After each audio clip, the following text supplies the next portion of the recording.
You're not going to win games scoring 4 runs and 2 runs against the number 1 seed, and that guy dominated us because we allowed him to get ahead in the count all day. We watched too many strikes, tapped our chest too many times, having 2 strike counts. We made him look like an All-American.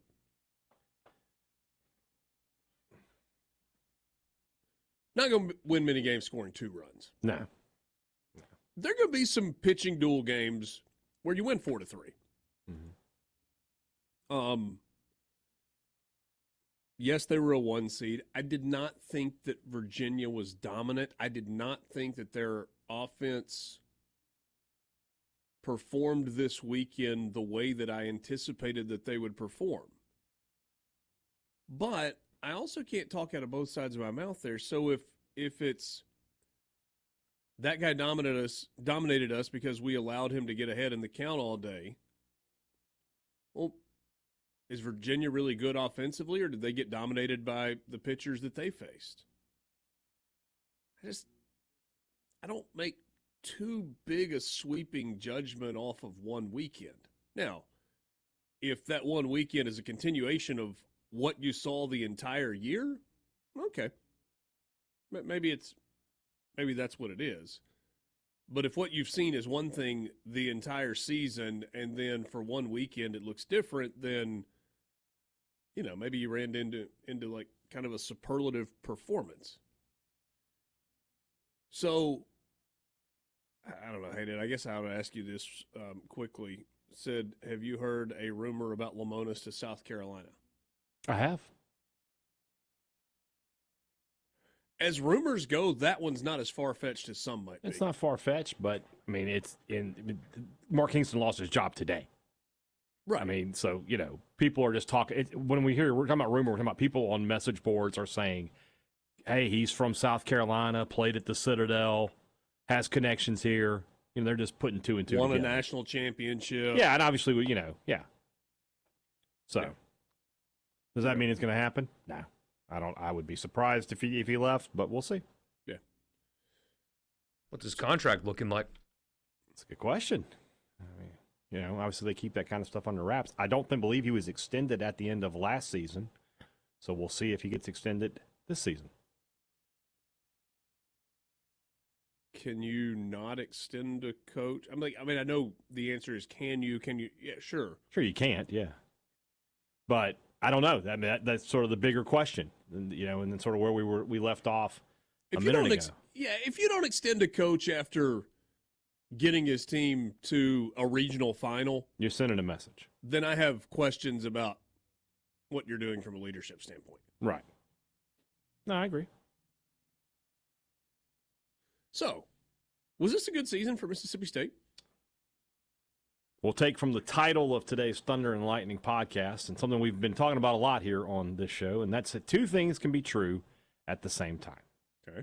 And that is when you talk about a team that was picked to finish dead last in the SEC West, that nobody had a lot of faith in, especially this guy right here, and they played good enough baseball to be the 5th best team in the SEC, to be a top 25 team for a good chunk of the year. They won 17 conference games. They were in the hosting discussion up until the hosts were announced.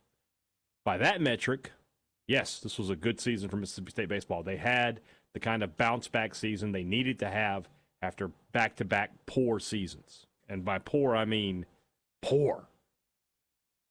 That's the one side of the coin. The other side of the coin is Chris Lamonis would tell you that the standard of this program is to go to Omaha, to host regionals, to be not a top 25 team, a top 10 team, to be competing for national seeds, not top 16 seeds. So if that's your standard for Mississippi State baseball, this is 3 years in a row where you have not achieved that standard, and you haven't really been close to it. So if that's your standard, then no, this wasn't a good season. This was another season lost for Mississippi State baseball. I fall somewhere in the middle, which is usually where the truth is. I think they obviously overachieved this year. I feel like they could have been better. Hines took a big step back this year, but Hyzak kind of picked up for him. Dakota Jordan was good for most of the year.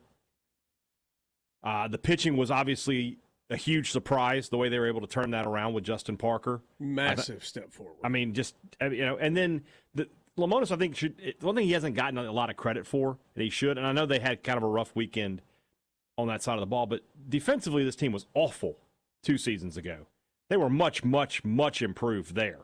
So that's something as well. Hold on now. Just saying much improved or much, much, much improved, they were the best defensive team in the SEC. Yeah. Last year, they were the worst. Same with pitching. I don't know if they weren't the best team in the SEC for pitching, but they were close to the top. Last year, they were worst. So what it shows is that Lamonis is capable of fixing things. Right? He fixed the pitching and he fixed the defense, but the hitting took a slide down. So I guess you give him an opportunity to fix the hitting. Now, I don't know if that's going to be with Gautreaux and telling him, like, we got to make some changes in our approach. And when I say approach, I feel like a physicist talking. I have no idea what I'm talking about, really. I just know that, because I didn't play baseball, but I know that what they're doing at the plate this year didn't work. So they need to fix it in some aspects. Does that mean Gautreaux gets a chance to fix it? Does that mean they go for another, they do what they did with pitching? They're like, look, we made a change of the pitching coach, and it worked out for the best. Maybe we make a change for the hitting coach. Gautreaux has been here for a long time, and maybe it's just time for a new voice. I don't know the answer to that.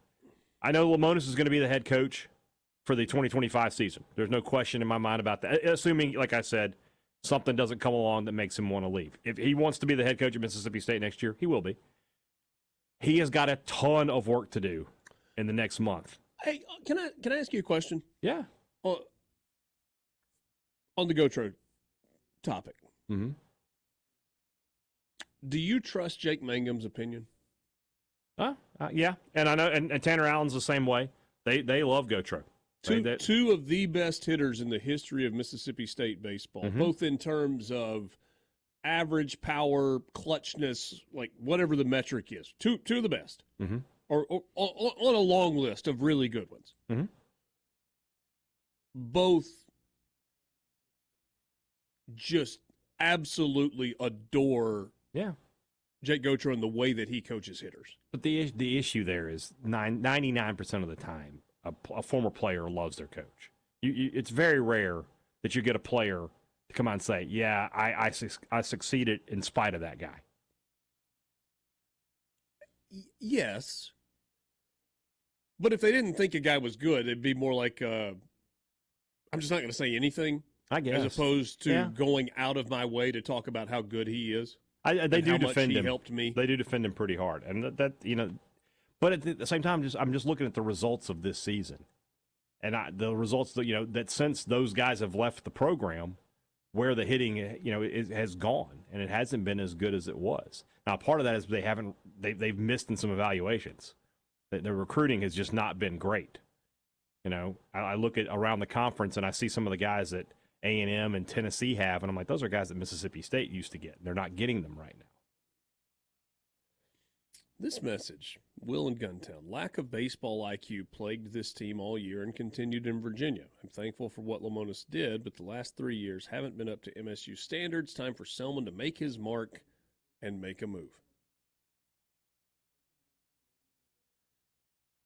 I mean, that's South Carolina just fired Mark Kingston. Yeah. Mark Kingston didn't win a championship. He performed below standards. He is not 3 years removed from a national championship with his team back in a regional final this year. Correct. I mean, Will, I don't know what I'm not discrediting your opinion. There are lots of people that I think have the opinion that you have, but I just wonder how we've gotten to this point. And I don't know if it's a Twitter thing or a message board thing or what, but we want to fire everybody all the time. Like everybody, you screw up one time, just fire him. Well, I mean, I know this is not just one time. I understand we're talking about a larger body of work here. I get it. But Chris Lamonis has not forgotten how to coach baseball. Well, he won a championship with somebody else's players. Are we sure the other guy would have won the championship with those players? I don't know that. I don't know that who was directly in front of Chris Lamonis. Canizero. No, there was somebody in between. Gary Henderson?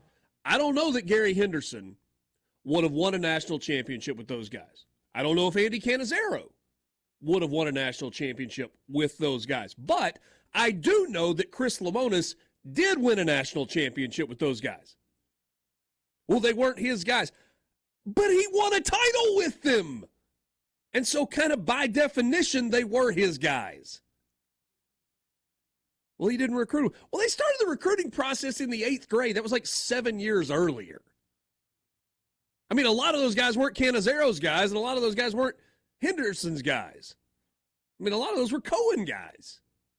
So, you lose me on the whole they weren't his guys thing. But a year ago, it was, okay, you have to make changes. If you're not going to fire Lemonis, you have to make – he made changes. And you saw the results.